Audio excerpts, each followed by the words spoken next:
नमस्ते, मेरो नाम सुस्मिता गुरुङ। हाल म ओपिडी इन्चार्जको रूपमा मेडिप्लस हस्पिटलमा कार्यरत छु र ओपिडीमा आउने बिरामीहरूको लागि चाहिँ केही सहज होस् भनेर यही भिडियो मार्फत हजुरहरूलाई केही जानकारी दिन चाहन्छु। सर्वप्रथम त हजुरहरूले ओपिडीमा आइसकेपछि चाहिँ ओपिडी डेस्क 215 मा आएर त्यहाँ भएका सिस्टरहरूसँग सम्पर्क गरी आफ्नो पालो अनुसार दर्ता गराइदिनु होला भन्ने अनुरोध गर्दछु।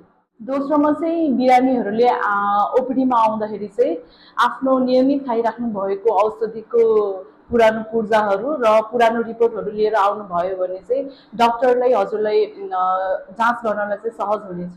साथै यदि कुनै पनि बिरामीलाई कुनै औषधिको सेवनबाट एलर्जी हुन्छ भने चाहिँ पहिला नै डक्टरलाई चाहिँ जानकारी गराइदिनु होला। साथै बिरामीले चाहिँ जाँच्न आउँदाखेरि डाक्टरसँग आफ्नो पुरानो रोगहरू र अहिले के समस्याबाट जुधिराख्नु भएको छ त्यो चाहिँ खुलस्त रूपमा बताइदिनु होला। मुख्यतः बिरामीले डक्टरले भने अनुसार नै औषधि सेवन गर्नुहोला र फलोअप मितिमा चाहिँ जसरी पनि आइदिनु होला। यहाँहरू यदि भूतपूर्व आर्मीका बिरामीहरू हुनुहुन्छ अथवा इसिएचएस मार्फत हुनुहुन्छ भने आउँदाखेरि चाहिँ आफूसँग कार्ड लिएर आउनुहोला र यो इसिएचएस सेवा हाम्रो हस्पिटलमा निरन्तर नै चलिरहेको छ, यो कुनै बन्द भएको छैन।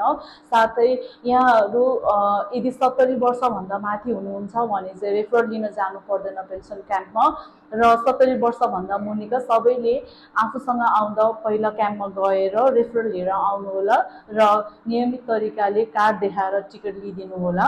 साथै हाम्रो हस्पिटलमा एसएसएफ पनि चालु नै छ। एसएसएफवाला बिरामीहरूले पनि आफूसँग आउँदाखेरि कार्ड मार्फत टिकट काटिदिनु होला भनी विनम्र अनुरोध गर्दछु।